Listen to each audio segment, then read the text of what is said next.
Hello, everyone, and welcome to the Symphony. Symphony Entertainment Gaming and Arts is my gaming company that focuses on horror systems, indie games, organic content, and player agency in an effort to bring a symphonic approach to horror role playing. I am your host and your storyteller this evening, and we are back with Sanguine Arch, Symphony's very first Vampire the Masquerade campaign that takes place in modern nights here in Columbus, Ohio. Something to note for this campaign, we chose to use the Mind's Eye Theater, Vampire the Masquerade, Laws of the Night rules. These are LARP rules. These are not the tabletop version rules. So it's V5, but these are LARP rules. We're doing it mostly because Symphony storytelling style tends to be very character driven, collaborative storytelling, and combat light. And these LARP rules are just Carl had a look at them, he reviewed them, he agreed that it fit with our brand and our style of storytelling. And we were like, there is nothing stopping us from using LARP rules in a stream. And right now, nothing is stopping us from using LARP rules in a stream. It works. You will see us be throwing chops on screen, and we will be moving forward from there. Tonight, we are going to be introducing Kevin the Bruja. He is one of the four kindred in our upcoming story. We only have one announcement. Symphony Entertainment does have a Patreon. So if you like this content and you would like to help us make more of it, please consider being a backer on Patreon like both of these amazing individuals are. They're both subscribers to the Patreon. We are rolling out a very specialized menu for the Sanguine Arch campaign, which includes anything from backers at a certain levels are able to help collaborate with me on plots, portray NPCs, develop and send me sheets for NPCs. They are going to be able to throw boons and banes at your favorite kindred so they can get free rerolls or free tests. And once you start understanding the mechanics of this, you'll understand exactly how powerful a free reroll is in a situation like this. There's also going to be diary entries and character playlists and so many different ways for you to immerse yourself and actually get some reins on the story that we're collectively telling together. So, again, if you would like to support that Patreon, we would deeply appreciate it. If you want to help influence this story, this is a front row seat to get in onto the ground and start shaking some things up. So, if you want to back us on Patreon, please go to patreon.com/Symphony Entertainment. Now, red lines have been discussed with the cast and crew. The X card is in place. X's can be sent via private message or they can be done visibly on screen.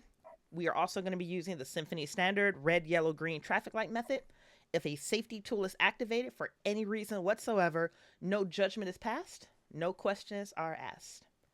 Without further ado, guys, let us unveil our cast. Cast members, please introduce yourselves. Tell us who you are, where people can find you, and some of the things that you do. And we are going to start with Symphony's asset manager, Carl. Hi, everyone. I'm Carl. I know some of you are familiar with me. For those who aren't, I spend a lot of time sort of lurking in the back rooms on the Symphony Discord and taking care of a lot of our digital assets. In fact, I'm going to be editing this right after we're done with it. So, Thank um, God. but yeah, it's been a long, strange trip, but I really enjoy hanging around with the Symphony people, and I'm really excited about this game because I have never played Vampire before. I'm so excited. I've never run it before, Carl. You and I are about to have a blast. It's going to be amazing. When the special guest and the NPC is the one that has years on both of us, it's going to be absolutely amazing.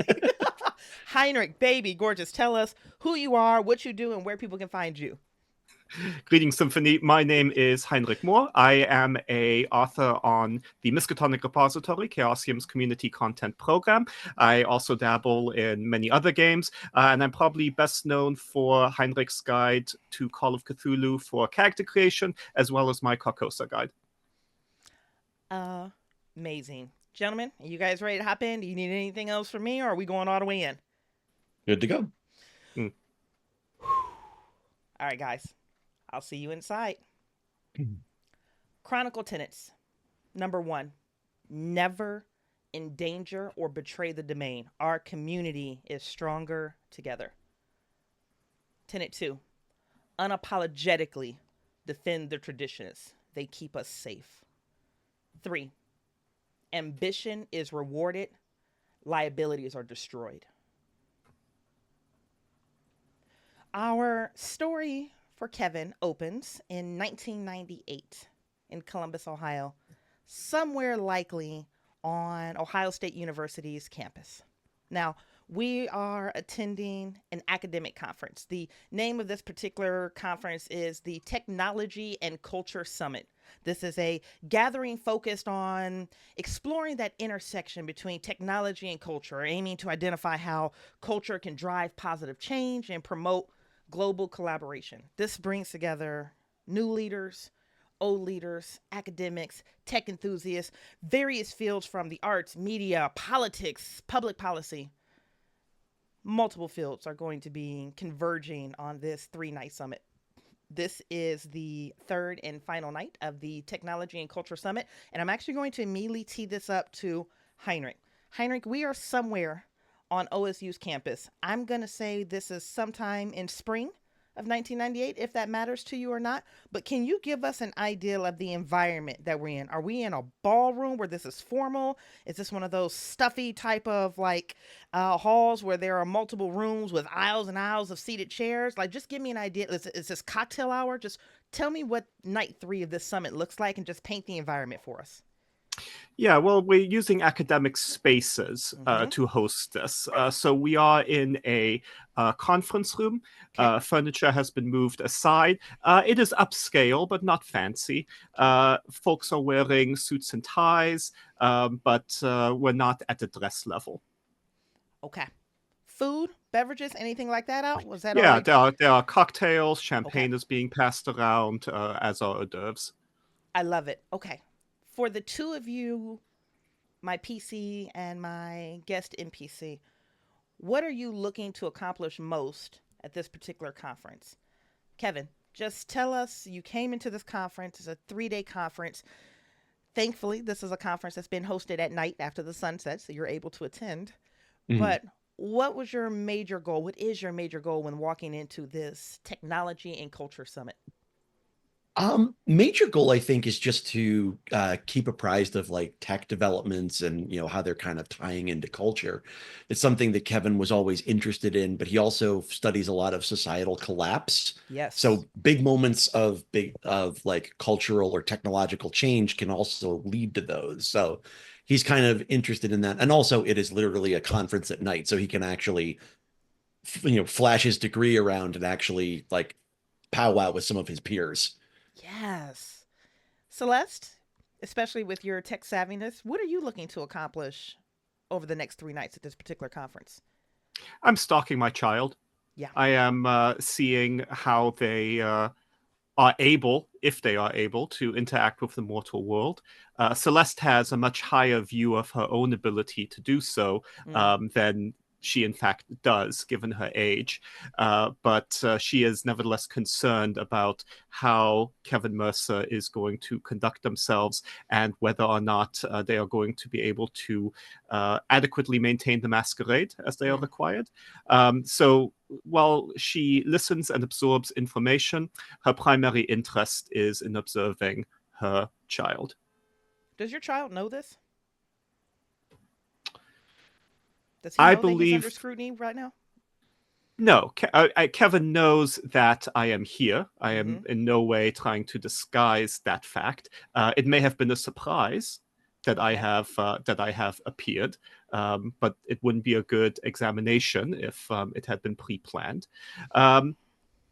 So I would say he is likely unsure of exactly why she is here. The technology being discussed isn't really on Celeste's level, meaning that Celeste is primarily concerned in physics Mm-hmm. as opposed to digital technologies, virtual reality, internet, the web. All of that is something that she is not terribly concerned with or very well informed on. Oh, I love that. Oh, I love that. So just Nice. beautiful articulation, by the way, Heinrich. Thank you for feeding me so much to play with. So I'm just going to rewind a bit in time here to the point that you walked into this conference. I just want to do a quick mini scene with just what you teed up when we were out there. So, Kevin, currently right now you are engaged in a conversation with little Sophia Waters. No, her Mhm. first name isn't Little, but everyone in the Department of Anthropology calls her Little Sophia Waters. This is a 5'3" African American girl. This isn't a girl. She has a doctorate. Yeah. But just her entire package, from her personality to the way that she presents herself to just the way that she smiles, it's not infantile, it's not childlike, but there is just this natural innocence that's very inviting and very charming about her. And it's almost like people can't help but to drop those type of framings of words on it. And right now, little Sophia, who again has a doctorate, is Yeah. sitting on the edge of the stage. You know that she's exhausted. She's been running around and smiling and collecting business cards. And right now, she's sitting on the edge of the stage where the speakers have just vacated. She's in a black cocktail dress. She has one leg crossed over the other, and she has both of her high heel shoes sitting in her lap. Absolutely inappropriate, but no one is going to say anything to little Sophia Waters because it's super adorable when she does most things. And she pulls off her wide, rimmed glasses. She sticks them up on her head and she looks to you and she says, "I am so tired. Why did we agree to do this for 3 days? 3 days? This could have been a 2-day conference. Three? It it probably could have, but yeah, I mean, think of it though. I mean, we had some really, really good moments though. You had an amazing point in the and he'll spin off something that she had said. It's like you had a great point. There's like 3 papers there. Like you've got your next like 3 or 4 papers there, and that kind of stuff that leads to tenure. Like you're talking tenure level stuff, Sophia. Thanks, Kevin. I appreciate it. It didn't feel Of like it, course. at least not in a moment, especially with His Majesty Dr. Peterson walking around. He Oh, didn't seem to. that Yeah, that guy. yeah, That guy's not going to amount to anything. He's going to be forgotten in like a couple months. yeah, Kevin, but he hasn't been forgotten now. Fair. Well, maybe you and I can work together and we can make people forget him. She looks to you and she smiles, and there's a sincerity and a warmth there. And it's one of those things it reminds you of everything that you've lost in your transition from mortal to immortal. Because what she has, what she possesses, is something that you can imitate to the best of your ability, but that inherent life that's within her is just something that you're never going to be able to grasp or wrangle with again. There's also something there that may twinge at your jealousy or your grief, because not only is that something that you've lost, like everything about this woman is something worth celebrating, but also worth lamenting. And she's getting ready to speak to you as she reaches over and she grabs her champagne glass that is sitting at the very bottom. She's one swallow away, and she very slowly puts it back down. And she looks over at her heels and she says, "There's someone approaching you directly to your 6." Okay. And Kevin will continue the conversation, but then turn around. And you're going to turn around and you're going to wind up seeing someone that absolutely didn't have an invitation for tonight, but is here. Will you two please describe your characters to each other and to us? What do we see tonight from Celeste, and what do we see tonight from Kevin? So Kevin has dressed up as much as he is able to. Um, I'm assuming that right now he's kind of just an adjunct professor or something along those lines. Mm-hmm. So he's he hit a couple of thrift shops in the nice part of town. He's got a couple, he's dressed up a little bit. Um, but he's like in the height of 1995 fashion at this point. Um, but I mean, that kind of thing doesn't matter too much at an academic conference. You just have to wear the costume. So he's not really leaned into it too much, but he's gone through the effort to make his appearance match where he is. And Celeste? Physically, Celeste looks a bit like a fuddy-duddy.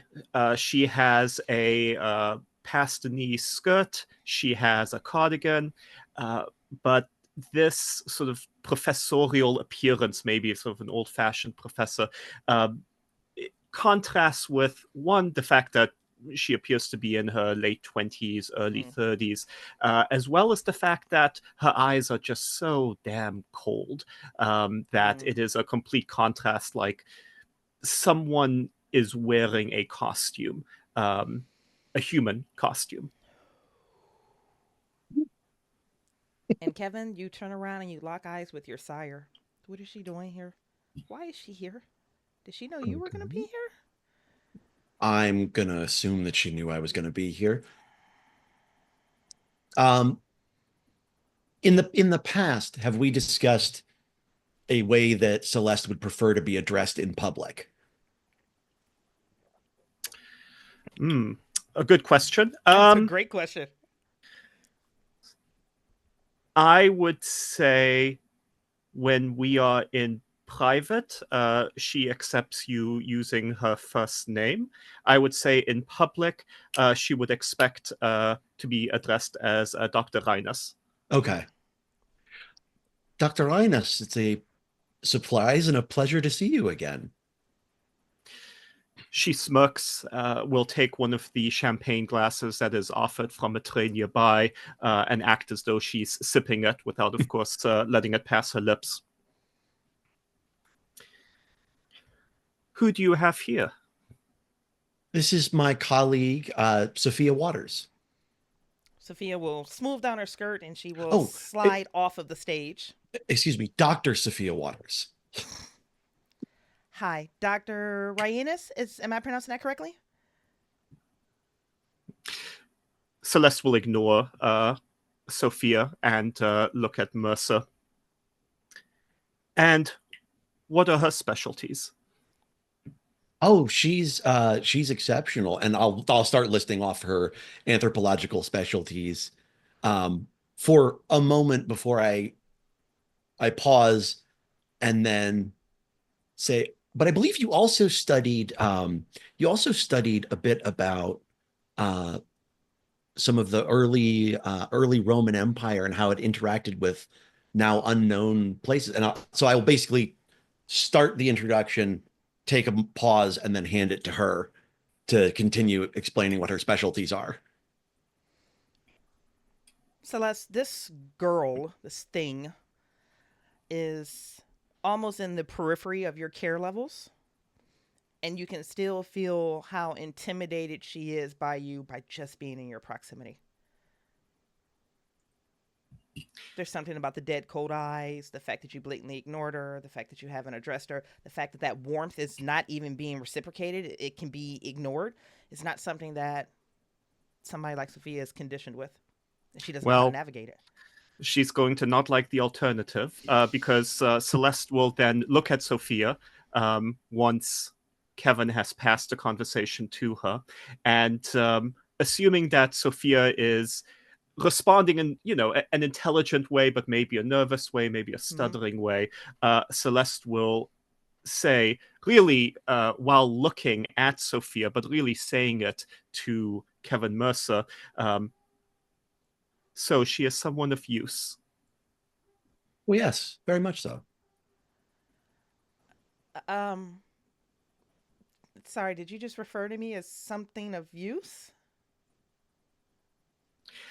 I look at Kevin and I will say, I look forward to hearing on your progress. And she will walk away to another part of the party.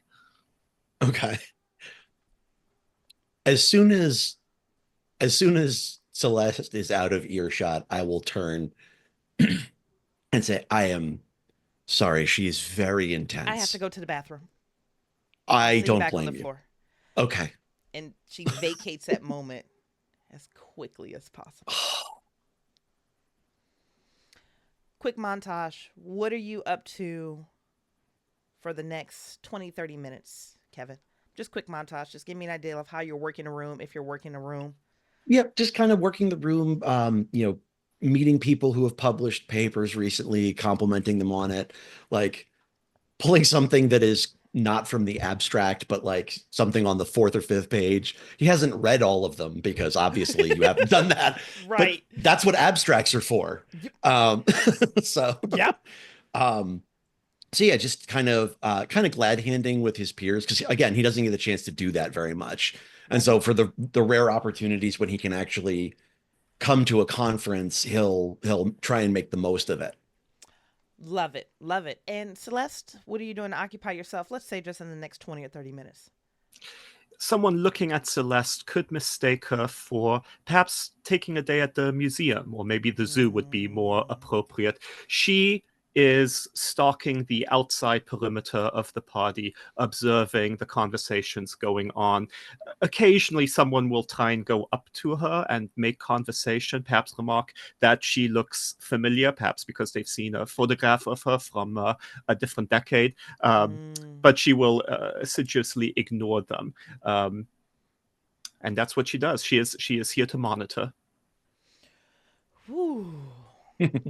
Celeste, your instincts are fine-tuned from decades of having a situational awareness of how people respond to you, how people respond to each other, the social temperature in the room, and that ebb and flow. So you see this coming down the pipeline, and you intimately know that you're in for a show that only an individual like Harvey Peterson can provide.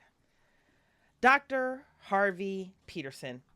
Everyone knows this particular gentleman because you've all encountered him at some point in your life. This is a 60s to 70s white male of the 90s who's in the, what is it? It would be called the knit herringbone gold tweed blazer suit with the faux suede elbow patches and the matching handkerchief with the cravat and the jeans, because, you know, of course he can relate to the younger generations, even though he makes zero effort to actually do so. But of course he's young and trendy and absolutely accessible to that generation. And also he's been around for so long that despite the fact that his intellectualism isn't keeping up with the times, no one is really correcting him on this matter. And Kevin, you find yourself standing next to, you know, those high top tables that are, you know, draped in the black sheets where, you know, leftover food gets left on, or, you know, until the champagne flutes can be repicked up.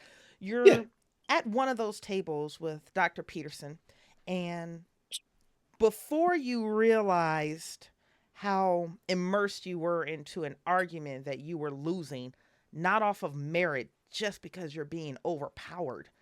You almost missed the fact in the periphery that a small crowd is gathering. And when I'm saying a small crowd, if this conference hosts 200 people, you may have 7 or 8 that are currently gathered around. And Dr. Peterson looks to you and he says, your argument is without substance. Of course, the internet is never going to take off in this fantasy direction that you believe it's going to be. It's far too slow, it's far too expensive, and it's never going to be able to accommodate this sci-fi vision that you have.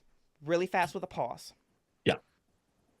Carl, you and I are going to engage in an argument. Okay. Heinrich, what I need you to do is to sit on Kevin's shoulder and betray his beast. Okay. Are you comfortable with that? Yeah. Okay, so you are going to be the manifestation of Kevin's beast as he continues to engage with this argument. Now, Heinrich, it kind of puts you into a fun space because you're also playing Celeste that is circling this conversation and watching. You come in and out as much as you choose on where you want to be, from Storyteller Beast to playing your NPC. Your world, your go. My apologies for the interruption, Carl. No. This man has basically called you an idiot, but he did it so professionally. Yeah, that's a strong academic way of doing that. I understand that it's a new form of expression and a new form of communication, but the parallels. Expression. Yes, please continue. Yeah, expression, both artistic, scientific. It has the potential to link things in people across cultural divides, political divides. You say sci-fi in a manner that is clearly dismissive, but that's what it is. It's the advent of literal science fiction coming to life. No. Kevin. Oh, go ahead. It's you. You are feeling as though you're arguing with a parental figure, and are feeling increasingly childish. Again, not because what you say doesn't make sense, but because it's being interpreted and received as such. It's worse than talking to a wall. It's like talking to a wall that looks down on you.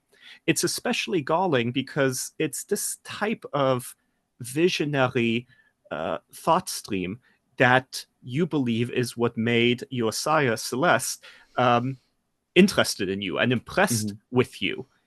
And now she is circling and you are looking like a fool. No, Dr. Marker. He knows what your name is, or maybe he doesn't because Mother. you're just not relevant enough for him to get your name correctly. What you're describing right now is a fad.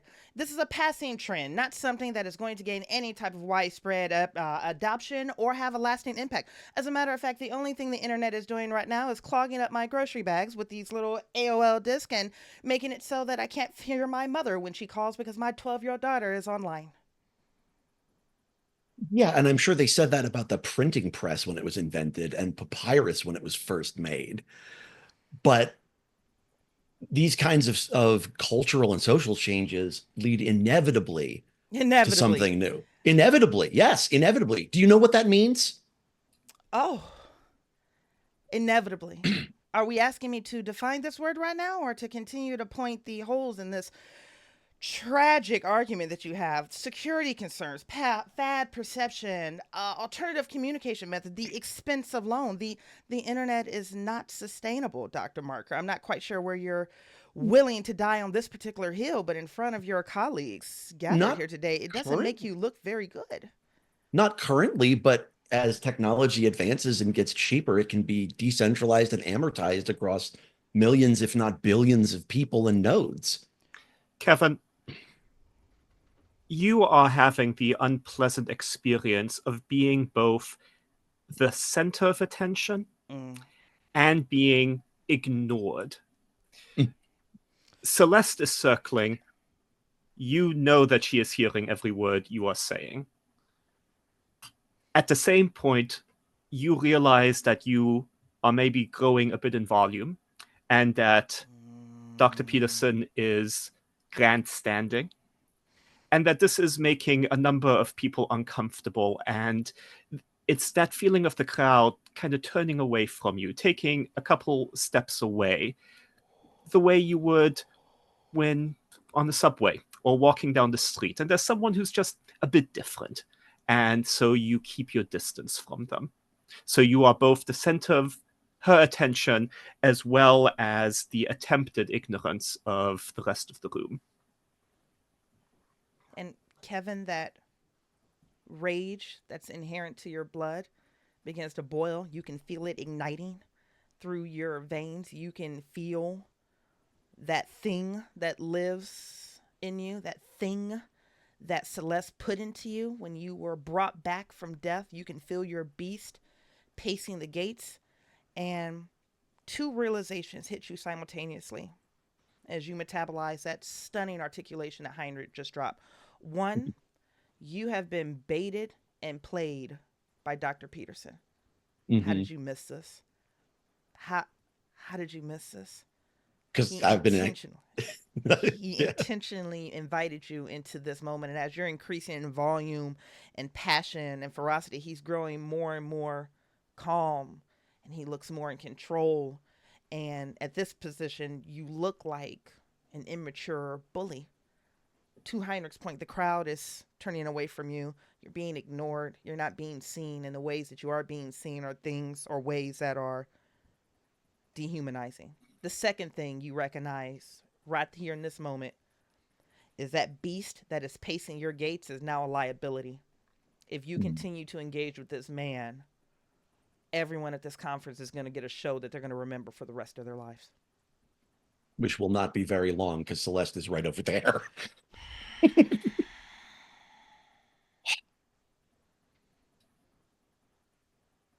Mr. Marker, are you quite all right? You look flush.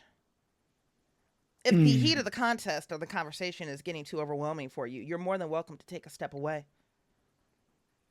Oh, Don't worry. It happens to young professors when they get into the ring outside of their expertise, but it also builds character. then I will take this as a character building moment and look forward to hearing the next idea you first had in 1971 the next time we talk. And I'll turn and Oh, you don't even have to see them. You can hear how wide the eyes are as people watch you walk away. Where do you go, Kevin? Actually, let me rephrase that question. Yep. Where do you flee to, Kevin? I think if it's being held in academic buildings, there's always like the back rooms and things like that nearby, or like an unused room. Yeah. Um, or like probably one where they're storing a lot of the chairs that usually live in the areas that are being used. So I think he'll find one of those, like a disused lab with some chairs up on the benches and things like that, and just basically do the academic equivalent of trying to touch grass and calm down. Oh, I love that. I love that. Just briefly give me a quick canvas painting on what that looks like. Is this him pacing back and forth? Is this him punching into a wall? Is this him doing a Just give me an example of what you trying to ground your beast looks like. So he has not he's currently and up to this point been a bagger. So Mm-hmm. he has been living off of like blood bags and things like that. I'm not sure what Celeste's opinion is on that, but I'm sure she'll tell me. Sure. Um, but this is he is taken to personalizing it. Okay. So he talks to it as if it's a living thing. And his name for it is Virago.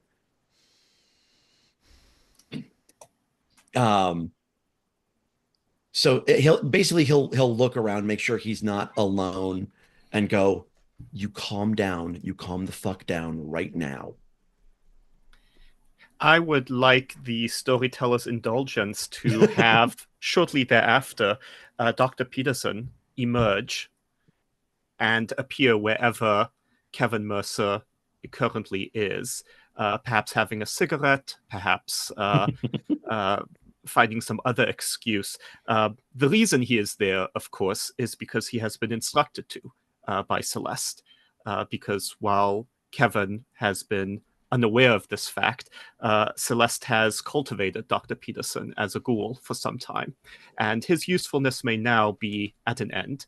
And so she is going to instruct the good Professor Doctor to head out there and wants to see, perhaps from a window nearby, what happens. This is so incredibly delightful on multiple levels. Heinrich, you and I just need to throw a. Oh, actually, I'm not throwing anything. No, I might be. Hold on, give me just a quick second to go look at the rules really fast.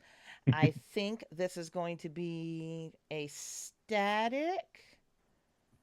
Let me pull this to a screen that's directly in front of me so I don't have to do this weird lean thing.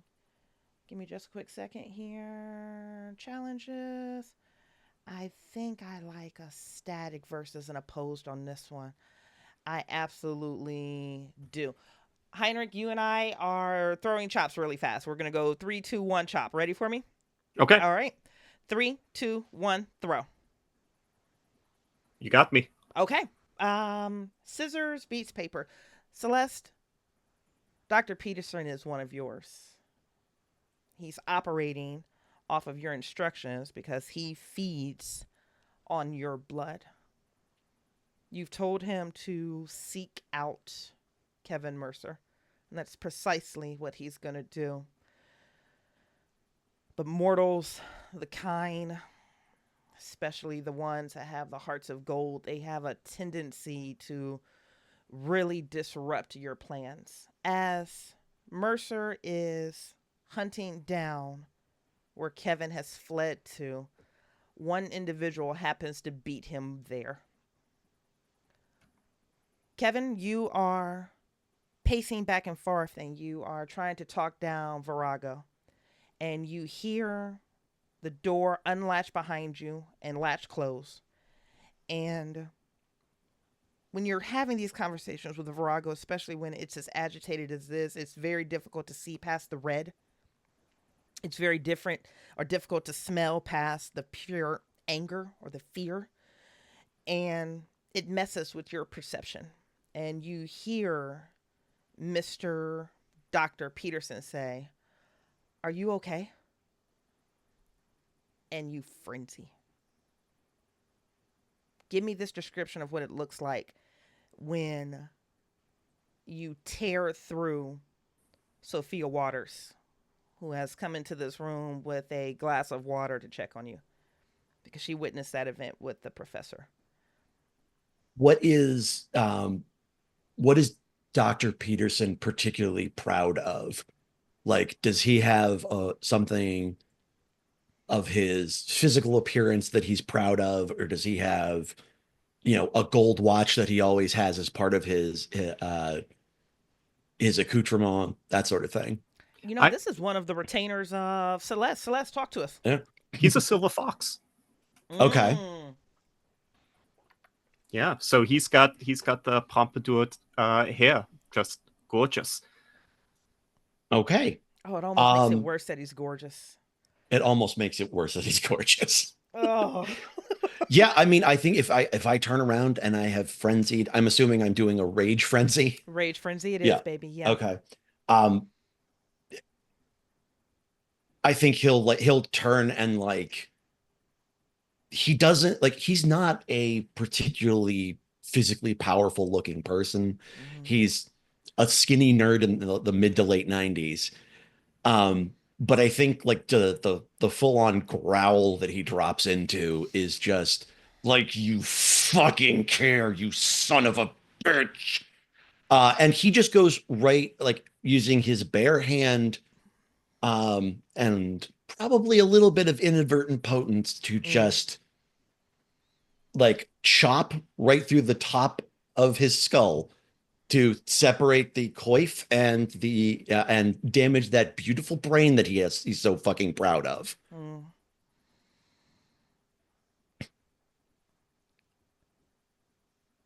You've sliced into.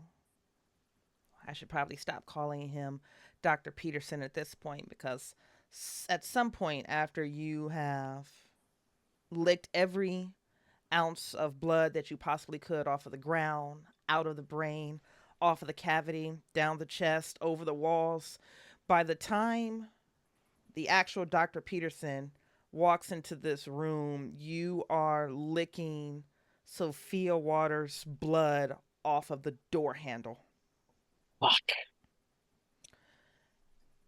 His eyes go wide. You can smell the fear. Has a very distinct scent. You can smell the fear pouring off of him. And he steps into the room facing his fear, which something is off. Given what this man has just seen, he should be fleeing in terror. He should be vacating this room. But something is compelling him to move forward. And he steps forward into the room. He pushes his back against this lab wall. His hand comes over his mouth, and he just continues to scoot around the side of the wall, staring at you in abject fear. Am I lucid enough at this point, or am I still frenzied? No, we'll pull you out of your frenzy. But since we're having that conversation right now, you have drained your first human completely dry. This is going to take a single stain onto you. Okay. And we're going to talk about reconciling that, or the reconciliation of what that looks like later. Because right now, Dr. Peterson is watching you finish licking a young woman's blood off of a doorknob, the door jamb, and that last little piece that you could smear across the baseboard as you're on all fours before him. I'll look at him with as much hatred and as much horror as I can manage. I thought she was you. There are so many things he wants to say back to that, but he is absent words. Heinrich, do you want in on any of this cake? Yeah, Celeste will appear at the doorway. A look of relief comes over Dr. Peterson. He at least feels safer in this moment.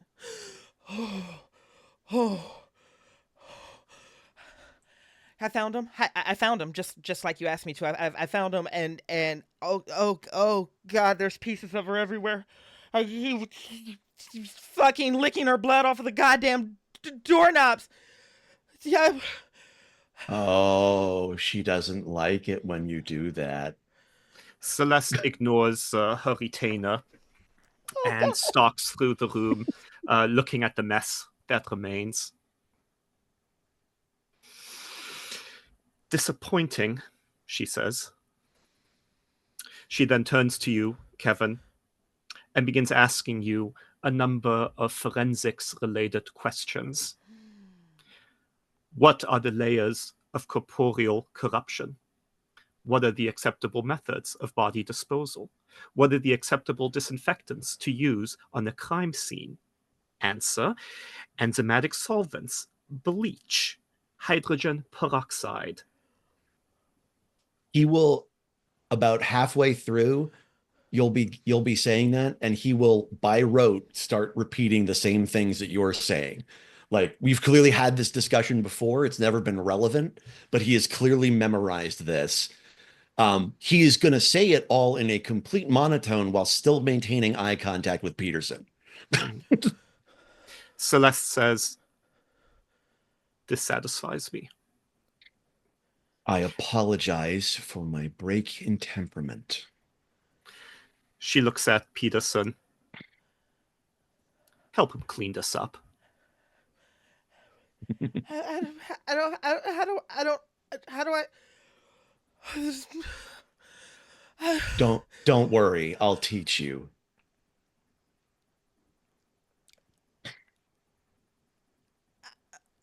We're in a lab. He is going to stomach that sense of bile that wants to emerge. You're in a lab. There has to be bleach here. There has to be hydrogen peroxide here. There have to be bags here. You chose a great location, Carl. You teed that up for yourself. Great. So glad. This satisfies me. If you're gonna frenzy in an environment that helps you clean up a murder, yes. Yeah, and that, well, if someone walks in on Monday morning and it smells like bleach, no one's going to really notice. No.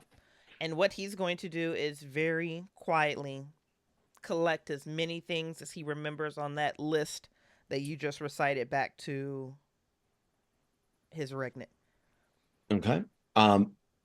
Once he's done that, I assume, is Celeste going to stand there, or is she just going to... Celeste is going to... I think Celeste is going to stand there for a while to sort of see the beginning of the operation and make sure that it's being conducted appropriately.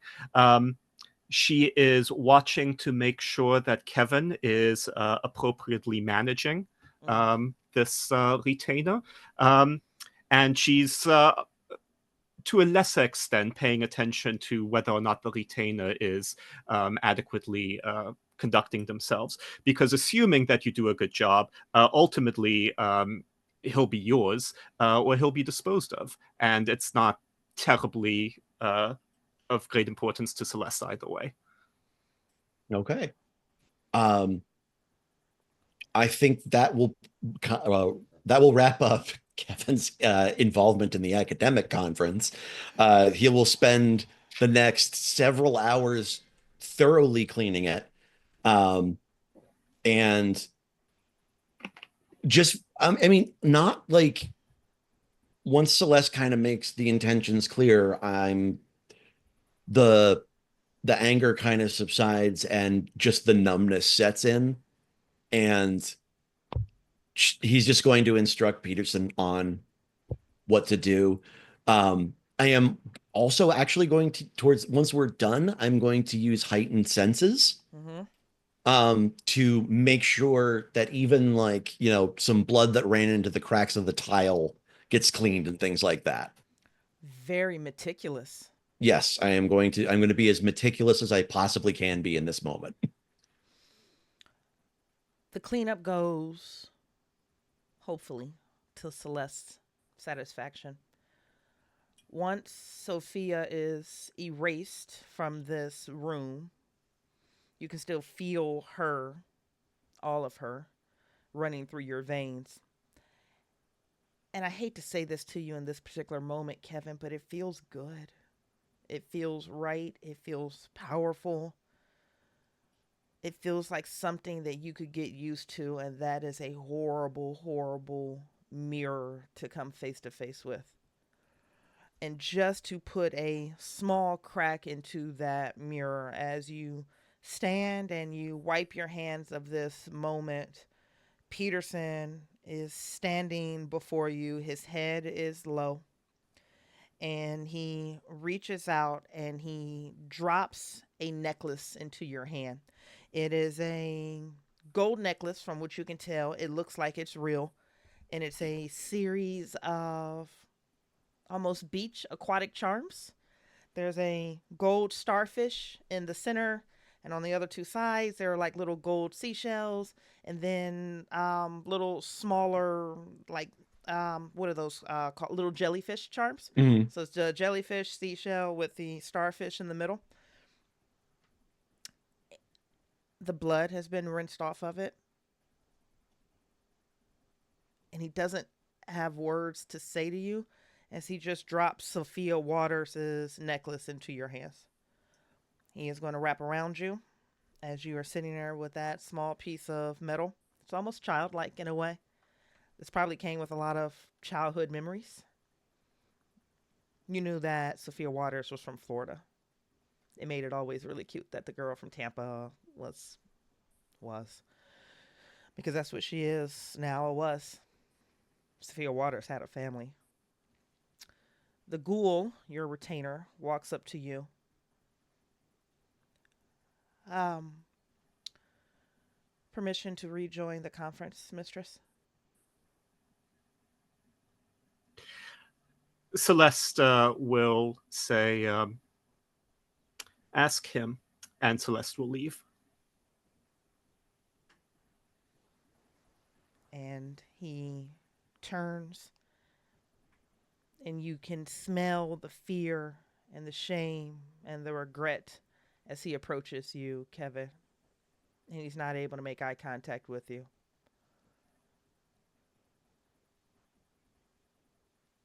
Do I have your permission to reintegrate into the conference, sir? Do whatever you fucking want, you spineless dick weasel. And he'll just walk away. And the door shuts on the first time you ever took a human life. Now, really fast, Carl, you're better at these rules than I am really fast. Not Yeah. that this necessarily matters, because again, this happened in 1998 and we're moving to 2025. But you're going to bed that night with a stain on your sheet, which means when you wake up or when you go to sleep, I believe, you need to make a remorse check. So let's do your remorse check now, just so we can do a little bit of narrative flavor on it. Sure. Let me see. Stains and remorse. There we go. So it's actually, you check stains at the end of the game session. Perfect. This is going to be the end of this session. Yeah. Yep. So what is it? Your pool is your unfilled boxes? Unfilled boxes. So I have 6 unfilled boxes versus 1 filled box. Holy shit. All right. Thoughts and prayers. Let's throw this chop, baby. You ready for me? Yeah. All right. 3, 2, 1, shoot. Okay. I technically lost to humanity. So, as the sun begins to rise and you fall asleep, this is perfect. Your humanity drops by 1. Now, again, baby, this is 1998. So this happened already. Yeah, I'm more than happy to say you have regained this course of humanity over the course of blah amount of years. But for tonight, as you have just killed one of your colleagues, and you can feel your humanity slipping through your fingers, and you know that you're getting closer and closer to your point of no return, I just want to do a quick moment in either the mind of Kevin or a quick scene before you wind up going to bed for the day. Okay. How are you reconciling this? Are you reconciling this? He is overcompensating for it. He feels it happening. He feels that kind of that essence, like in this instance, if he's dropping from a higher humanity level, like he was probably actually had moments where he was genuinely enjoying the conference, smiled for an actual reason, was at the level where he could, have a little champagne and not hurt himself. Yeah. And, as he sort of feels that going away, he starts blaming that not on Celeste, because that was, Celeste was very upfront when she did the embrace, he's blaming that on Vorigo. Mm. And he is basically saying, you are never again going to do that without my permission. I will starve us both if you ever make me do something like that again. And I imagine Virago responds in your mind, "Thus endeth the lesson."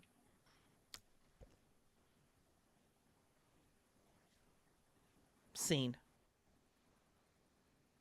I think that's a strong send point. Good? Yeah. Holy shit.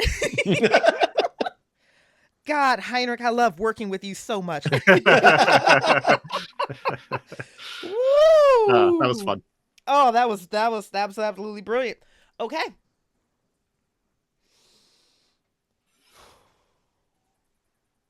It's 2020. Oh, wait, hold on really fast. That's the one thing I've messed up on the previous recordings. I don't have the year that this actually happened. I need to actually decide. I think I want to do it maybe 6 months in. 6 months, 7 months in. I'm going to say 2024. And then if I need to edit it out or we just cut the year out, it's fine. Whatever. Okay. 2024, Columbus. Celeste, Kevin, you both know that Prince Stephen Yu of Clan Toreador is organized, meticulous, visionary. And one of the things that he's done since he's held Praxis is to streamline methods of communication amongst all the kindred. Kevin, when Prince Yu took Praxis and you saw that he didn't have an aversion to technology, you actually had like a sprig of hope. Like, oh, we're finally going to get out of the days where like princes are saying we're not allowed to have emails or phones. Like this guy is actually okay with us having technology. This is the best prince ever, because he understood on a fundamental level where technology was going. One of the things that he was very intentional about is making sure that every citizen of his domain had a way to be notified in the event of a catastrophic emergency or in the event of an emergency, period.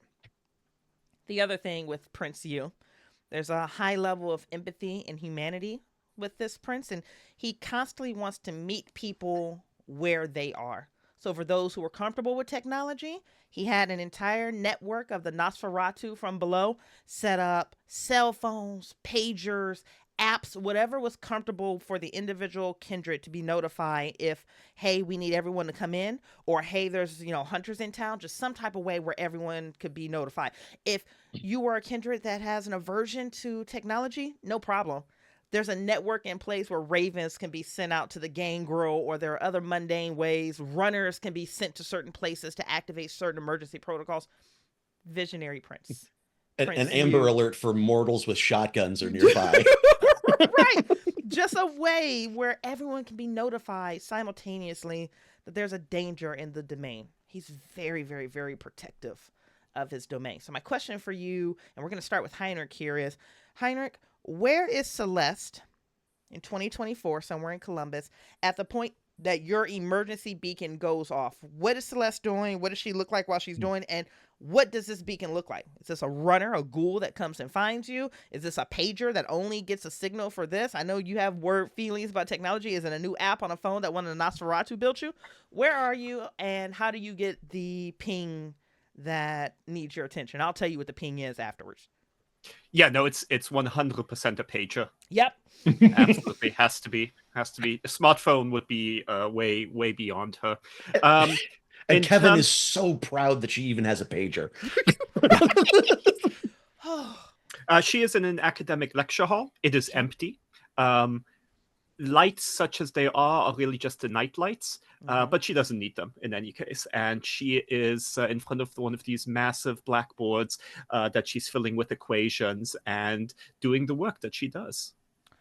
When her beeper goes off. When the beeper goes off. Now, guys, you're going to have to remind me with a beeper. You can get some text on a beeper, right? The old school ones had, like, you can get a little line of single text that goes across, correct? You could get like 80 characters. Like 80 characters? Yeah. Off, like, yeah. Okay, so this is what you're going to wind up getting on your beeper here, Celeste, as you are sitting alone in this lecture hall with your thoughts, is you're being called to the Edwin Funeral Home that is located at 1012 Broad Street. There is a note that you recognize the symbol of this note is that it looks like it's going to be designated as an Elysium.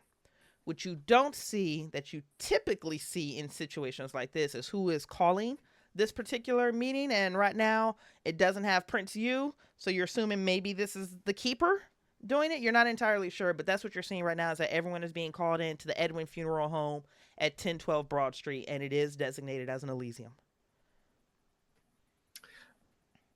She will regard the board using sort of her photographic memory. She will look at the board, remember everything that she has written down, and then start walking away as a retainer student at this university who's sort of been lurking in the side, then comes out and begins to clean wipe the entire board.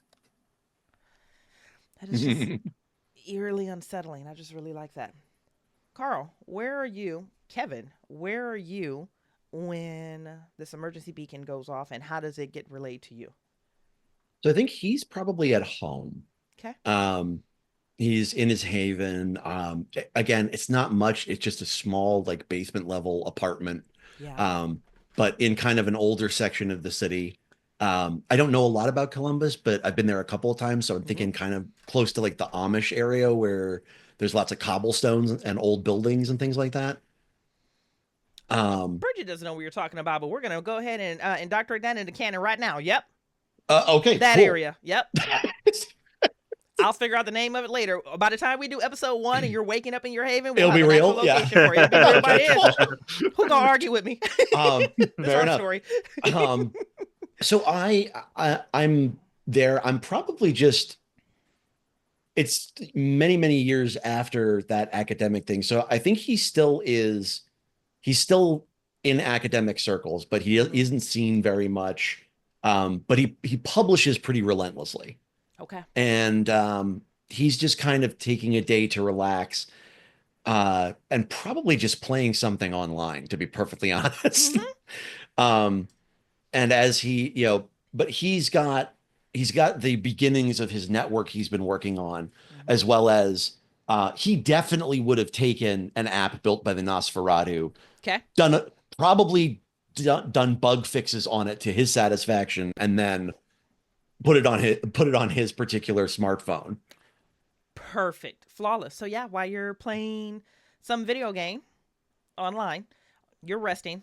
Your sire, I can feel her disappointment from somewhere in the universe. Yeah, I've disappointed her before. It's going to happen again. It's going to happen again. I need my me time. Listen, rest is valuable. I know your sire probably doesn't agree, but Bridgett supports you in this one. You're being called to the Edwin Funeral Home, which again is at 1012 Broad Street, and it looks like the designation that is giving you right now is an Elysium. Doesn't say who's calling you in. You're guessing it's probably the keeper. The keeper is Hakata, and she has a real hang up for establishing Elysium locations or gathering sites, usually in cemeteries or gathering halls or mortuaries or funeral homes and things of that nature. So it's probably her, but there's nothing indicated there. But you're being called in immediately. Okay. All right. I will log off of whatever game I'm playing. Check my basic, like, walking around supplies. This is basically, I'm sure that, so an Elysium is basically a meetup, right? Like it's calling the local kindred together. Yep. I can do you one better. I'm going to give you exactly what it is right now. This is actually part of the storytelling and narrative to help people who aren't familiar with the game. Also to give our more experienced NPCs, because every NPC that I've brought on knows more vampire than I do. So they know what the difference is. So Kevin and Carl, phenomenal question. This is something that Celeste would have taught you, and this is what you're looking at right now. So Elysium once meant something grand and arcane in the distant past. So the tenets of Elysium, or the rules of Elysium, are things that are rules that everyone has to abide by, which is typically no violence. But it could also be no violence. It could be no powers of the blood. It can be no weapons. It's kind of on the prince to determine what the rules of their Elysia are. But the standard one that is consistent across all of them, and in By Night Studios, is that no violence is permitted on Elysium. If you commit violence on Elysium grounds, there's no trial. There's no conversation. It's destruction. Okay. There's nothing to discuss from that point. So Elysium, you have gathering sites. So like your domain probably meets once or twice a month, and the gathering sites relocate or change, positions every single time for security purposes. But if you know that an Elysium has been called, one, everyone is welcome. You can't stop a Sabbat member from stepping foot into Elysium. You can't stop an Anarch, a member of the movement, from stepping foot on Elysium. You can't stop a supernatural of any type from stepping foot on Elysium, because Elysia are sacred. And when you are there, you are safe. It's a Okay. big deal when something is put onto Elysium grounds, which is what you're looking at right now. For your edification, Heinrich, typical previous editions of Vampire the Masquerade did the Elysium or like stagnant places in the city, like this church or this art museum or this blah blah blah. In By Night Studios, they can be commissioned and decommissioned the same night. So it can be I was Elysium for about 12 to hours and decommissioned after that. I was about to in fact ask you whether this is one of the usual Elysium sites, but Yep. okay. So with By Night Studios, they changed it from being a permanent fixture. And Carl, you and I can get into a whole conversation on what it looks like trying to legally decommission a fucking Elysium because it was consecrated or some dumb shit happening. But here in By Night Studios, they pop up and they pop back down. Gotcha. So that's where you're being called to right now is an Elysium. So there's a gathering that is protected where there's no violence whatsoever. Prince Yu dismissed the previous laws that the other prince has, which was like no weapons, no power of the blood, no nothing. Like, no, just no violence on Elysium grounds, and he's satisfied from there. Gotcha. All right, I'll take a look at and it's being called at a funeral home. Yep, the Edwin Funeral Home. Just once, could we just go to a fucking Denny's or something? All right. So he'll get his coat and his walking around stuff. And he'll power down his computer and Really fast. Just yeah. When you power down your computer, you know how you get the open text box where you can put in the password to reactivate your computer? Yeah. Just have a quick question for Kevin. Are you ever going to change the password off of Sophia Waters? Or are you just going to keep it there? No. Okay. No, because as he does that, he's going to he'll go to the door and in a motion that speaks to like having been done every day for decades, he just basically runs his thumb over the largest of the seashell charms because it's hanging right by his front door. He touches it every time he goes out and every time he comes home. And since that day, he has not killed another human. Stunning. Here's what you two know of the Edwin Funeral Home that's located off of Broad Street. So this isn't far from downtown. Edwin Funeral Home made news. Was that last summer? You think it was maybe last summer, maybe in the year before. Celeste, you're long past the ability to really understand time at this point. It kind of comes in and out. Kevin, you're a little bit better with it, but you think it was last summer or so. Is that this is the first funeral home in Columbus that got approved for a liquor license. So the Edwin Funeral Home has an open bar on the inside of this particular funeral home. You two are able to arrive. Edwin's Funeral Home is a white, 2-story, residential looking business. Very intentional by the Edwin family to give it the big wide porch for the family photos and the large swings that you can sit and reflect on. Of course, it has the massive ramp and street parking in a parking lot, but it has that massive oversized ramp that's not just handicap accessible, but also so you can get the coffins down and you have easy maneuverability there. But the Edwin family was just under the impression that people could face their grief and their loss with a little bit more comfort if the funeral home itself looked like a 2-story white house, which is exactly what it looks like. When you two walk in, and obviously you're not arriving together unless you tell me to once I get finished with the description, I don't care, but upon entrance with the two of you guys, you immediately come into a massive, stunning, welcoming reception holding area. There's a stand, a kiosk already sitting up there that has an obituary that's already been laid out and sheeted under glass with the lamps. It's for the funeral that's going to be happening tomorrow morning at 9 a.m. It's 4 a.m. right now. No one is at the Edwin Funeral Home. As you look to your right, You can see the commercial aspects of the funeral home. So there are one, two, three, four, five, maybe a dozen or so half coffins that are suspended from the wall. So you can open up the case and you can stick your hands on the inside and you can, marvel at the color and the design. And on the right hand side is honestly, it's like the scholastic book fair version of urns. Would you like the ashes put into this beautiful thing that looks like the heart off of Titanic? Do you want it in this dinosaur, shaped urn? All of that is there. And there's also the universal sanctuary that it puts me in the mind of the guy from the Mummy, where all you have to do is like pull a sheet and it's a new religion. So regardless of what religion you need in that moment, it can be outfitted very quickly on a conveyor belt to accommodate whatever faith needs to be happening right there. Or not, it could be a place of silent reflection. And then there are the offices. Everything is very warm and cozy like, and at the very back there's the right and the left, and those are the two main halls where funerals are typically held. It's a very cozy, warm place. You see the open bar in the back too. That's the whole thing. The No one's working the open bar right now, duh, but the open bar is definitely there in the back with their little liquor license on display. But there's always something about when you walk into these funeral homes that your keeper sets up for you, whose name, by the way, is Keeper Victoria Bouchard. You walk in and there's a familiarity because you know that death churns and lives and breathes beneath this warmth and the paint and the stainless steel and the scholastic book fair colors and the welcome and the invitation and the empathy that gets extended towards your loss. You know that there are corpses beneath you. You know that corpses are being worked on beneath you. You can smell almost like that formaldehyde. It's almost like you can't get that out of the walls no matter how many times you repaint, no matter how many candles you burn. No essential oil is going to touch it. Death is beneath your feet. When you two walk in, where do you head, if anywhere? Just give me an idea of, you can make up your own room. It can be anything that I gave you or something else, but just give me an idea of what it looks like when you guys walk in.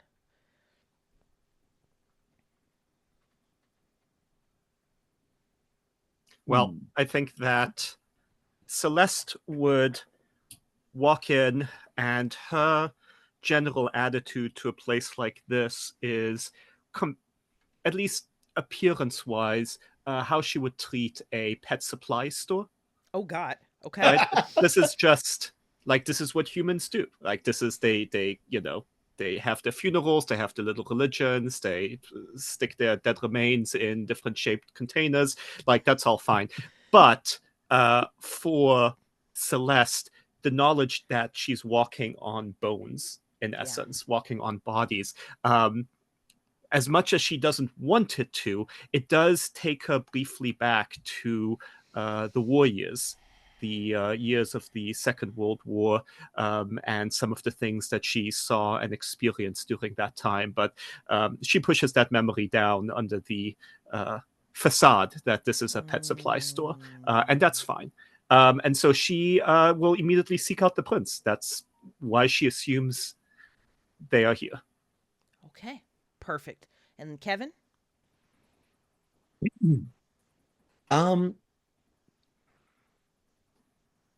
I think Kevin's reaction was not intended to be snarky. It was pretty genuine. Like, he doesn't see the point of constantly reminding ourselves that, like, oh, we're dead. Yeah, okay, we get it. Like, it's been like 3 decades at this point. I'm not going to forget anytime soon.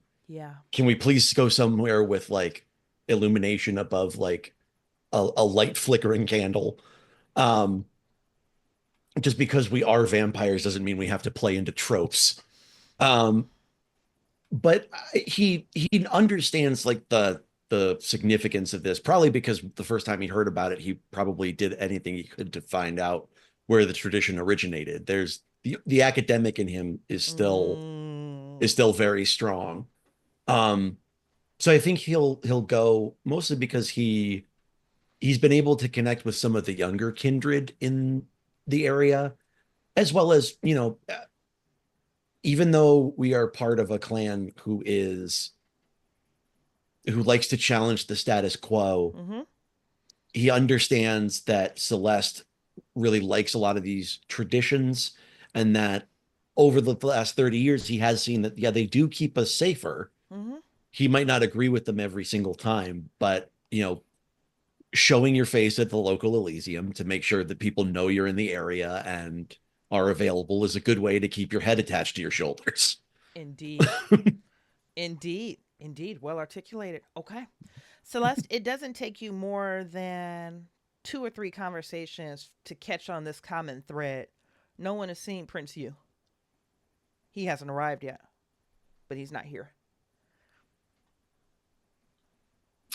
Does anyone know who sent the message to gather? You ask that question, and I think this is a great time. Can I tee up you guys into the same scene? You're either crossing paths or you're in a collective conversation. Yeah, So- and to be clear, I don't think Celeste and Kevin see each other very often. Yeah. That's my impression too. Yeah. Yeah. Yeah. He's like, oh, it's Elisa. I'll see my sire today. I haven't seen her in like 6 months. Yeah. Can't wait to Oh, say yeah, hi. definitely. Yeah. Yeah, like 6 months is pretty often, I would imagine. Yeah. Perfect. It's sort of like, oh, I'm meeting my biological parent, you know, Yeah. instead of talking. Yay. No, that's perfect. So I'll have you guys standing. Let's put you in in the main gathering area in front of the coffin bouquet situation. You ask that question and a voice answers. And just before that voice answers, this is what you see. Coming into the main front doors is a black woman that has an athletic build. Her chocolate skin is absolutely flawless. She has dark, straight hair that she has pulled up into one of those swinging ponytails. She's wearing an OSU, a Buckeye midriff showing crop top hoodie situation with yoga pants and brand new tennis shoes. And as she is running up, she's pulling the physical headsets out of her ears. Weird, it's 2025. Like, they don't even have cell phones anymore that attach to like the headphones that go into your ears. Everything is wireless or Bluetooth now, but hers still is. And she pulls off those headsets and she wraps them around her phone, and it looks like she has a quick conversation with a couple people at the front, and she dips into another room and she dips out. And both of you are very familiar with this individual. This is going to be Harpy Nia Glass. Harpy Nia Glass has been in her position, I think, about 6 years is what I've said in the previous recordings, and if not, y'all can make up a year and the world is going to continue moving. But she is very, very good at her job. She has absolutely maintained scandal. She is deliberate about facilitating rumors. She handles all of the paperwork as far as what your status is. She makes sure that status is enforced. She's a very meticulous, very strong harpy. You guys know that she is of Clan La Sombra, which means her ruthlessness is embedded in her blood. But she's an exceptional harpy. Now, Kevin, you know that the older generation has a very careful, calculated level of respect when it comes to Harpy Glass. The neonates, the young vampires, love her. Can't get enough of her. They think she's like Miss Hot Shit. She spends a good deal of time with them. She's very interactive on the street level on what's going on with them. She makes herself accessible to them. Amazing. Celeste, that's not your impression. You've been around the block a long time. You know monsters and predators when you see them, especially when they can masquerade as well as Harpy Glass can. This is what you know without a doubt, either from personal experience, and Heinrich, we may explore this in a Patreon-only episode, or it might come out if you feed it to me. I'll tie it in other stories. Harpy Glass is a dragon who is sitting on a mound of blackmail, rumor, and espionage. She's very protective of her secrets. Her secrets don't leak, but she has her talons in everything. And you know, Celeste, that if she ever moves off of that pile of gold, she will be able to destabilize regions, not just the domain of Columbus. She might be able to take out the Midwest. She's that good. Well, she absolutely has my respect. I respect competence, and she is phenomenally competent. Phenomenally competent. To pick up, you asked a question, has anyone who called this meeting? And it's about that time that Harpy Glass approaches the two of you, and she looks and she says, Celeste, Kevin, good evening. It wasn't Prince Hugh. No one has eyes on him, as I'm sure you've already noticed, but it looks like Keeper Bouchard called it.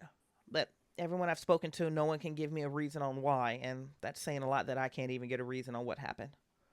Have either of you heard Yeah. anything else? I haven't heard anything, but it came through. That's weird. It came through the normal channels. I know. I am likewise uninformed. Thank you, Frau Langlass. She smiles almost too sincerely. You can read through a mask, Celeste. You've been around here before, but damn, she's good. No, you're more than welcome. If I hear anything, I'll certainly let you know. I Hmm. I hope it's not another beckoning. It could be. But at least with the charting that I have internally, we shouldn't be seeing one for at least a few months. Okay. Well, if either of you need anything, let me know. How are things with Clan Bruja? Pretty good as far as I know. I'll look over at Celeste. Yeah, when you start answering, Celeste, her eyes widen ever so slightly. Like, what are you saying? Filling the air with useless information that the harpy can't use. Oh, she absolutely, like, I think has a deep understanding of our relationship, and this is just like another, another brick to that understanding. We're specifically why she kept her humanity high enough to still eat popcorn. And Celeste, you know, monsters like this, it's a very easy strategy to cast a wide net just to see what populates. You'd be so surprised what happens when you ask a general question and people are eager to please you. Yeah, I will give a non-answer. That Clan Bruja persists as it always has and will. As it always has, as it always will. Her nose wrinkles at you. And just really fast, we got to do a quick pause, and I need to establish the status with our characters. Now, Heinrich, are you familiar with the status system in Vampire the Masquerade? And then, okay. I am familiar with the titles. With the titles? If there is a status system that is in some way points-based, then I am not familiar with it. No worries. We're going to reconcile it super fast and in a hurry. So, because traditions, you have to defend those unapologetically. Once you are embraced, you go under the accounting, typically underneath your sire. And for the duration of your accounting, once you have received right of progeny, you are responsible to your sire, but your sire eats all of your sins. If you do some dumb shit, you don't get punished, your sire gets killed for it. It's a whole thing. Once a kindred has demonstrated that they have the ability to operate outside of the overview, the oversight, the protection of their sire, they have now graduated from the accounting and they are acknowledged. Acknowledged is the very first status, and I'll continue to explain this, that any kindred receives in the Camarilla once they've been released from the accounting. So all of you, if you're a full standing member of the Camarilla, has the acknowledged standing. Now, there's a point basis, a 1-for-1 status that can go from 1, acknowledge, all the way to infinite number. Just to give you an idea, Prince Yu is sitting on about a 10 status right now. He's the highest status kindred in the city. And each of your status is typically awarded for good deeds or potentially not so good deeds that give you this type of credibility. Status is currency. So you will very quickly see this when we move into another room, that not only is this currency, it's like your reputational value. So a 10 status kindred, if they tell you the sky is yellow, if you are 9 or below, guess what? The sky is yellow. You can't argue with them. It's a risk to argue with somebody that has a higher standing than you. Status is definitely how you move and come in and out of the Camarilla as far as politics. So with Prince Yu being about a 10, about where you are, Kevin, right now, you've got your acknowledgement. Celeste has released you at some point as a full-fledged member of the Camarilla. I would argue that you probably have maybe one status above acknowledgement. Celeste, you've been around a little bit more, and you've definitely been around outside of Columbus. So you might be carrying status from a Justicar or a Prince or an Archon or a Primogent from other places, and then plus here. Based on what the vibe I'm getting from you, you're probably sitting on a 3 or a 4. Your status all have adjectives or words that go with it. Very common ones are cherished, adored, feared, well-connected, bastion. It doesn't matter. It's whoever awarded you the status can make up whatever it is, loyal and things of that nature.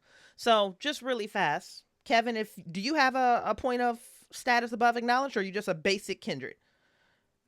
I think he might have 1 point above because Okay. when Prince you did that thing, he would have definitely stepped forward to volunteer to help with the alert network.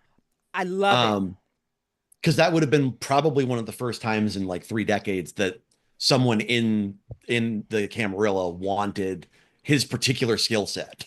That is perfect. What do you think Prince you awarded you? And carrying status from a prince is a really big deal. Resourceful, insightful, supportive. What do you think?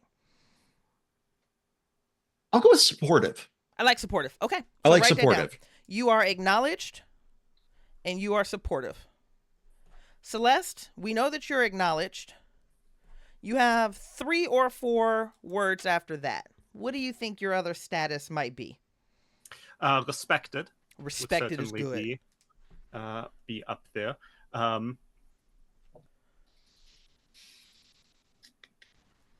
open to suggestions. Ooh. This is intellectual. Intellectual, yep. I like intellectual.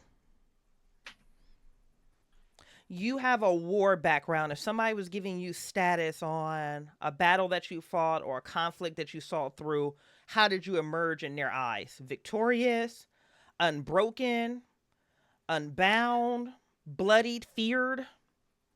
I would say a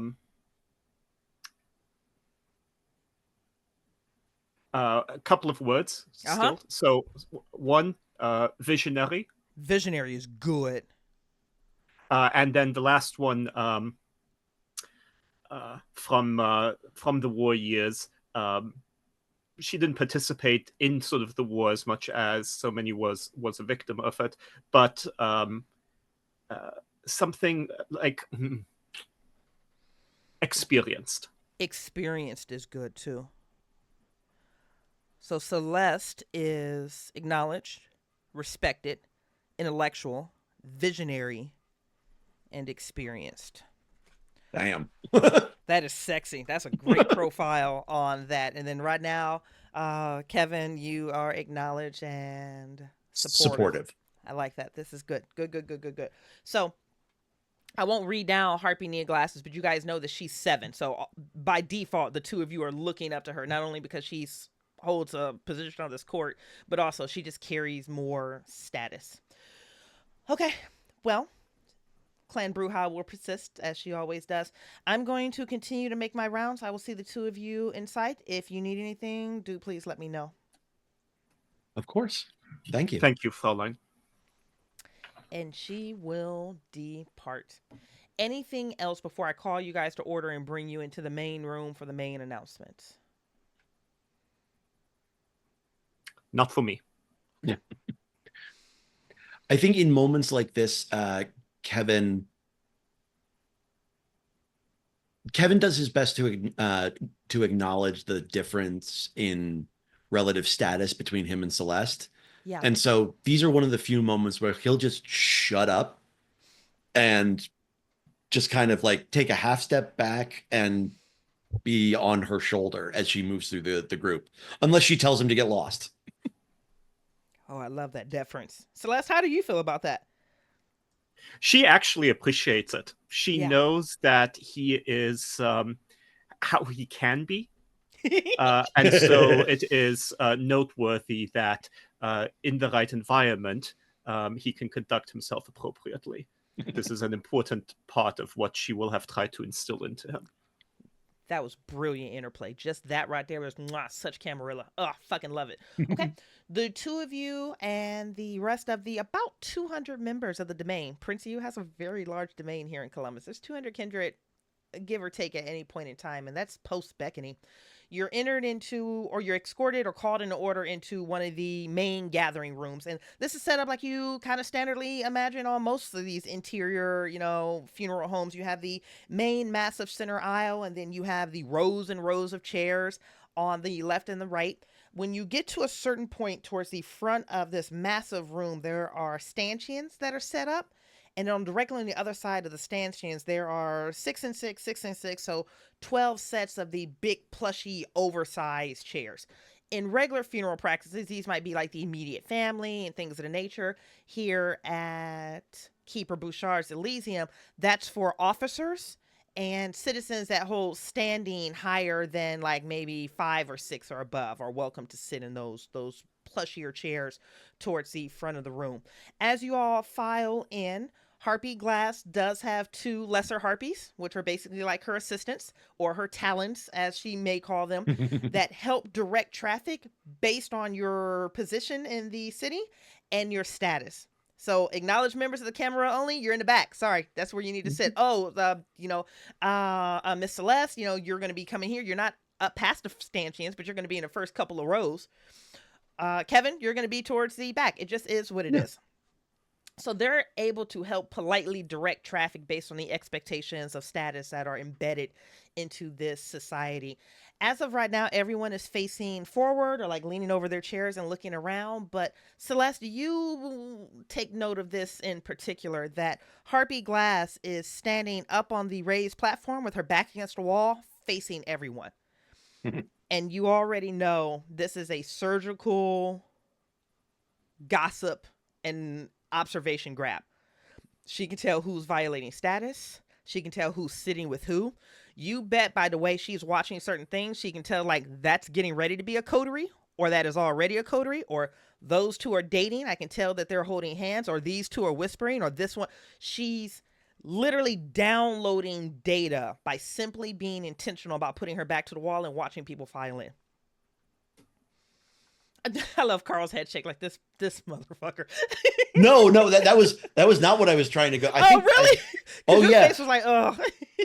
No. Like it's a cool character, but I think Kevin is honestly just impressed because she does information gathering at a completely different level and using a completely different set of skills than he does. Yeah. But he it's a game recognized game moment because he's like, I know what you're doing, and I am going to go right where your talents put me, and I'm not going to say a fucking thing. I'm going to stay right here. This is where I'm at. This is my seat right here. I'm going to stay right here. I'm good. Thanks so much. This is a nice seat. Thank you so much, guys. I appreciate it. Yep, good this looking is nice. out. You need me to move down? No worries. I'm a little thirsty, but I'm not even going to ask for water. Nope, we're good. We're super good. We're super good. So 2 things you guys do notice, and then we're getting ready to throw some chops. 1, Prince Yu is still not here. Prince Yu is not here. Prince Yu is not here. The second thing you both noticed, but this one's a little unsurprising, Seneschal Carly Miles of the Banu Hakim, she's not present either. Now, granted, Seneschal Miles hasn't been seen within the last 2 or 3 weeks. That was the last time you were all summoned in, or was it for a beckoning announcement? Whatever it was, you guys were called in the last time on an emergency response that no one could find the Seneschal. We don't know whether she was beckoned. We don't know if she's in torpor somewhere. We don't know if she's dead. We don't know if hunters got her, but she just... And now Prince Yu is missing too. As you 2 are looking around the room, I need you guys to throw me chops. And the chops that you are going to be looking at right now are awareness and I'll give you intelligence or wits. I don't care. Either way. Okay. Now, guys, we forgot to make Heinrich a sheet. So, Heinrich, just on your intelligence and wits, I feel like she's very high on both. Would you put her at probably a 4 on both? Yeah, I would say high intelligence, high awareness. I love it. Okay, so high intelligence, high awareness. You want to do 7 pips? Yep, sounds good. Sounds good. Okay, beautiful. And then, Carl, you've got your sheet in front of you. You know what you're doing. All right, beautiful people. Throw these chops with me in 3, 2, 1. Throw them. Oh, what am I seeing? Okay, so it looks like I beat Kevin. Paper is going to take over Rock. And it looks like, Celeste, you and I are tied. The difficulty here was a 4. You hit a 7. That means you have a critical success. Here is what you see, Celeste. This is what you're able to download and take in very quickly. 1, there's not a single gangrel in this room. That's a bad look, Celeste. Gangrel are your early warning systems, and they've been activated and they're not here. That's not a good look. 2, as you're looking around, you don't see any Tremere here either. Where are the mages? The mages should be in this room. It's interesting that 2 full clans aren't here. The back doors open. The room is called to order, and you 2 and everyone sees Victoria, or Keeper Victoria Bouchard, walking down the center aisle with a level intensity. This woman is wearing her iconic black corset that her breasts are overspilling out of the top of. She's wearing a skirt that really, you guys know, are pants at this point. She's Hakata. She is battle worthy. She battles in graveyards the same way she can battle into a fight. And you know that she's probably well armed. Her fiery red hair is pulled up and back. And she's carrying an intensity from her as she walks, and the entire room kind of goes silence as she moves to the front of the room. She moves up onto the platform. She turns to face you all, and she says, "We have a visitor from abroad with a special announcement. I don't know any other way to say this, so I'll be as transparent as possible. I would prepare your beast for the news that is about to be delivered." And then she steps aside. The back door's open, and a petite woman, maybe 5'4", begins a death march down the center aisle. There's an aura that radiates from her that is just filled with so much trauma and sorrow and loss. She is carrying a grief that is almost palpable with her as she marches down this center hall. She's wearing an all black hooded ensemble. Her eyes are hollowed and black, and you can see that her veins are blackened that are running up her arms, her wrists, her neck, her face, her eyes, her mouth. And just everything about this creature feels tortured with just this aura of trauma and loss. Whatever you're looking at is barely a vampire anymore. It feels fractured. As she moves down the aisle, every aisle that she passes that has a Malkavian sitting in it, the Malkavian immediately, almost involuntarily, rises to their feet. She moves to the center platform. She turns and she faces you all. And she begins with these words. "They didn't come during the day. They came during the night when we were awake." And the words that she begins to tell you, all of you, they don't make any sense. She tells you a story, a narrative from abroad. She tells you that she's of Clan Tremere. She's one of the mages. She tells you that she is one of 3 survivors that survived an unspeakable event. The Chantry in Vienna has fallen. The epicenter of the mages is gone. Their most coveted, most protected, most sacred place, the stronghold of Clan Tremere globally since the 15th century, the heart of their clan, one of the most protected places on the globe, powered by one of the most powerful clans known to kindred, has fallen. And she tells you a story, and she tells you that the Tremere pyramid has been broken. And she tells you a story of hunters that invaded the Chantry. She goes on to describe how the bricks of this castle shook, how the great worm beneath this castle withered and died, and how hunters operating at a level of efficacy that she didn't think was possible raided their home and destroyed every Tremere except for 3.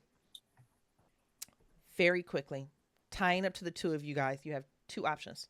You can either give me an impression on how your character is metabolizing this information, or you can go into the actual assassination night and give me a description on what this looked like when these hunters, who had the audacity to go into the most protected place in kindred society during the night, actually began killing Tremere, or you can give me a description of something that's happening adjoining in the room. It doesn't matter. This is all environmental narrative reaction response. I think for Celeste, I mean, her stomach will drop. This is, in many ways, 1939 for her all over again, when she was studying on the continent and experienced some of the conflict firsthand. When the Tremere walked in, Celeste's impression of them was that they looked too human. Mm. They looked too much like the broken people, the refugees who survived, in a manner of speaking, following the conflict.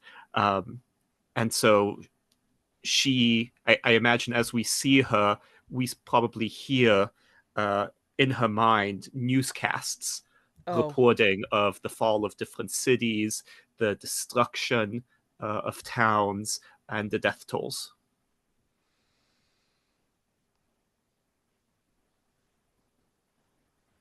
just sneaking in before Carl goes, as all of that static and all of that loss and all of that pain is cycling through you, Celeste, do you notice that something is cycling through all of the Malkavians as well? As this woman who doesn't even have a name, her name doesn't matter. What she's here to tell you is what matters.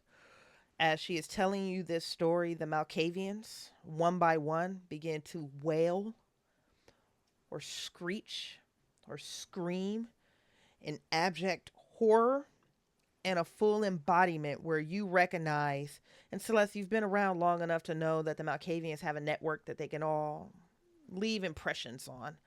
Something has hijacked their network and they are tied into the story that this Tremere is telling, despite the fact that they're not Tremere.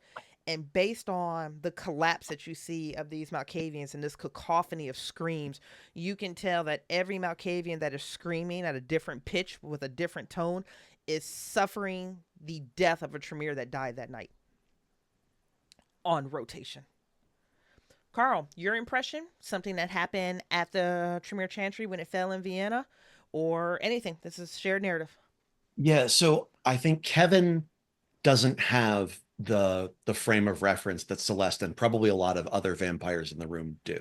Mm-hmm. But what he does have is some back channels into the outer layers of First Light.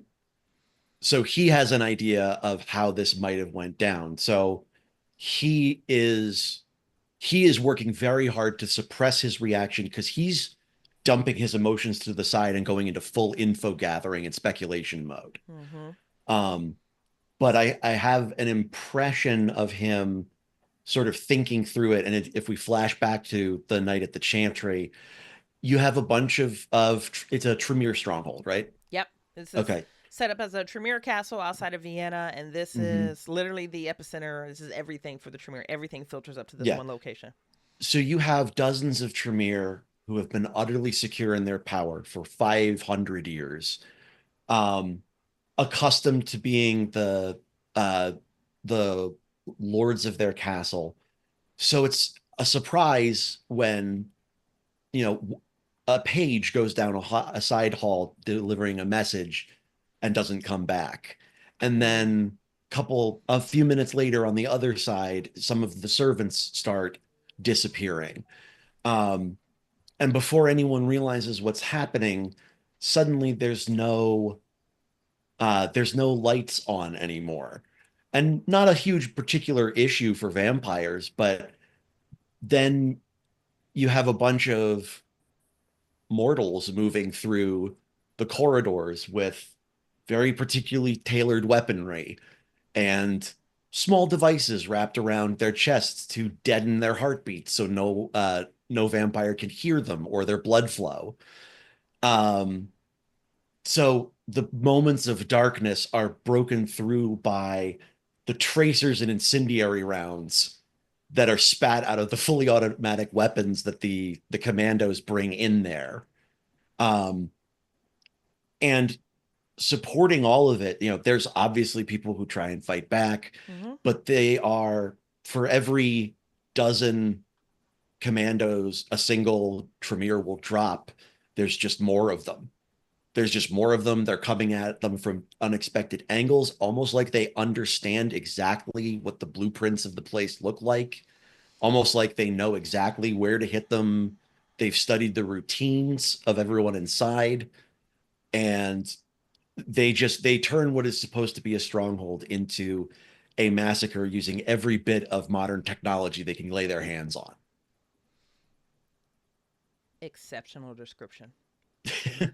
The Tremere before you begins to shake as blood, vitae, begins to run out of her eyes on a steady stream as she's telling you the story. And as you all look at her and you're watching the blood run down her face, you can't help but to imagine and see that it's almost a perfect arch of blood that is weeping down this woman's face. And she says something aloud that, Kevin, you've heard rumor of, but you knew better than to ever ask a Tremere this, and you definitely knew better than to just like speak about it out loud. Celeste, you've been around for some time. You probably had a Tremere friend in the past that you were overly close with that was able to confirm this, or just maybe just over time you knew this. You know that every Tremere that is embraced is one step, one level bloodbound all the way up to the Chantry in Vienna. It's how their clan stays as strong as it has for centuries. They're all bloodbound into their loyalty. This woman discloses this outright. She announces it before all of you that the great bond that kept them together has been severed. And she looks to you all and she says, Clan Tremere has fallen. At this point, and this is going to be a quick narrative blip because this happened in a previous episode. One of your Bruja, sorry guys, Celeste, you're very aware of this Bruja. Kevin, you are too. They don't have a name. In their captivation with their own beast and their own fear, they stand and they point at this Tremere and they call her a liar. They say it's not true, that it couldn't have happened. It's not real. And it's not the Tremere, it's not the broken one up front that responds. It's every Malkavian that feels that they've just been told that the pain that they're suffering isn't real. And every Malkavian snaps to the attention of this Bruja. And one of the Malkavians break ranks. They leap over chairs, they move past people, and they begin assaulting this Bruja on Elysium grounds. It takes multiple people to pull this Bruja off of this Malkavian, and both of you know if this group didn't pull this Bruja off of this Malkavian, you may have witnessed a diablerie in real time on Elysium grounds. And there's just this beat of a moment where all of the Bruja in this room exchange eye contact, and you know that Bruja is going to die, and there's absolutely nothing you can do to save him. There's no amount of favors you can pull. There's no amount of prestation that you can pay. Your status doesn't matter. They committed violence on Elysium, or that Malkavian is going to die. Sorry, not the Bruja. The Malkavian is going to die. They initiated violence on Elysium grounds, and they almost diablerized that young Bruja. Carl, you're going to actually be building that Bruja in your player room with me, by the way. Okay. As you've noticed from the previous recording, we've kept that very vague for a reason. Yeah. The story concludes. The woman thanks you all for your time. And with the same hollowness as she walked in with, she walks out with. And you all just inherently know the Huntress kept her alive for one reason. And that was to go from domain to domain to domain. And to tell this story and spread that fear. And that one is probably on her way to Cincinnati to do the exact same thing that she's just done now. With 5 minutes to go, we are wrapping up this scene and this recording. What are you two doing right now? The event's been called. Kindred are standing up, and per what you can imagine, circles are coming together. There's weeping, there's crying, there's disbelief, there's confusion, and there's no prince, and there's no seneschal. Celeste will... She doesn't visually show it, but she's fired up by this. There are far too many similarities to things she has experienced in the past in terms of the shock, trauma, and she knows some of the things that will have to happen next. And so she is going to, at a status-appropriate level, communicate with Annie to try and gain an understanding of how the Camarilla intends to strike back. Okay. Because there must be a response. There must be punishment for this. And she wants to be a part of it. Oh, I love it. So you are coordinating efforts with individuals of like status, like passion, and like aptitude. As you said, you have a favor for competency, and you are gathering those individuals around you to identify what our next steps are. How are we going to respond? So you have a small gathering of individuals that are now crowding around you, briefing on our next steps. Yeah, and she feels like she is back at Los Alamos when Mm. all the physicists were speaking with each other and she wasn't part of the conversation. She just watched these things from a distance, doing her small, seemingly menial tasks, but wanting to be a part of that solution and now feeling as though this is the moment where she may be that. I agree with Celeste. The beckoning has taken all of your elders. The kids are running the show now. You're not one of the kids, though, are you, Celeste? And you haven't been for a long time. This is your moment to step into that role. And there's a familiarity and almost an expectation with the individuals that you have gathered around you that understand that as well. One thing you notice, Celeste, as you are speaking with this group is the surgical intentionality in which Harpy Glass is moving to certain individuals and giving marching orders. And the one thing you notice, there's a kindred in the back of the room, and no one actually knows what he is. He actually might be Bruja, to be honest with you. You guys haven't confirmed. It's just one of those justice. He stays out of the way. He doesn't really bother people. For a minute there, everyone thought he was Tremere, and at this point, we all think he's just trolling people by not confirming his clan. But she does go to him, and you are just adjacent to this conversation, and she walks up to him and she says, "Do you know where the chantry is here in Columbus? Do you know where the local chantry is?" And he hesitates and he looks around because unless he is Tremere, he damn sure shouldn't know where their secret home is, their secret labs are here. He goes, "Yeah, I know where it is." And she puts a hand on his shoulder and she almost like pushes him with a sense of urgency. She says, "I need you to go there now and make sure our Tremere are okay." And then she's immediately on to the next one. And Celeste, you just recognize, in the absence of a prince and a seneschal, she's taking charge of the room. Kevin, you're going to be closing us out, babe. What are your immediate reactions, impressions that you're doing right now? So I think he's been, even though him and Celeste are distant and don't see each other very much, in the early days, they had a lot of conversation. So he knows a lot of her history. Mm-hmm. For the rest of this meeting, as as the Elysium is kind of winding down, Kevin's just going to lean into the supportive role. So Okay. while she is going around and glad handing with people of her status, he is just standing behind her, quietly supportive, just out of earshot, just trying to provide some kind of emotional anchor for her to be able to relativize her experience. He's going to have a very different action when he gets home, but for right now, he's just being quietly supportive.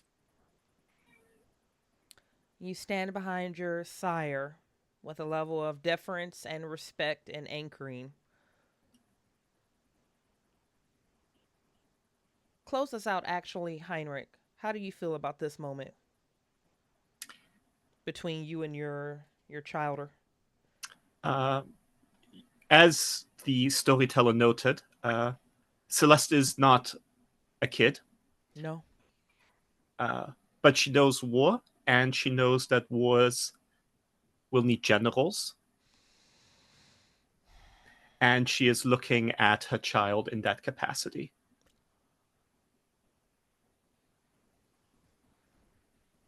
And that, friends of the Symphony, is where our show ends for tonight. Thank you for joining us on the prologue and the introduction of Kevin, our Bruja. Massive thank you to Heinrich Moore, who always brings everything to every recording that he's a member of.